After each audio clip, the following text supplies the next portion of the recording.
You guys wanted a video, so here it is. I have some multiplication rhymes that I thought you might be interested in learning.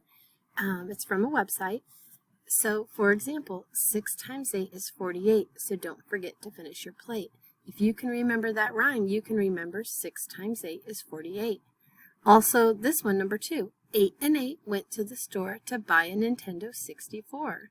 So 8 times 8 is 64, but you can remember this rhyme to help you remember it. Also, 6 times 6 is 36. Now go outside to pick up sticks. 6 times 6 is 36.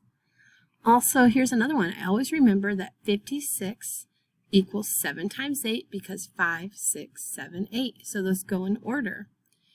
Also, 4 times 4, 16, because you have to be 16 to get a license. So you should remember that. You have to be 16 to get a license, so 4 times 4 is 16. 6 times 7 is 42, and don't forget to tie your shoe. Let's see what else. There's another one here. One of my favorites is down here. Let's see where it is. I ate and got sick on the floor. 8 times 8 is 64. I guess you can, I thought it was here, but I don't see it. But instead of 8 and 8 went to the store to buy a Nintendo 64, one of my favorites is I ate and got sick on the floor. 8 times 8 is 64. That's it. So, oh, here it is. I ate and got sick on the floor. 8 times 8 is 64.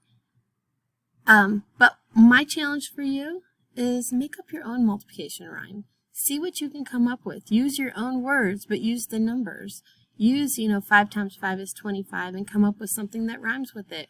Or 4 times 4 is 16 and come up with something that rhymes with it. That's my challenge for you today. Make up a multiplication rhyme to help you remember multiplication.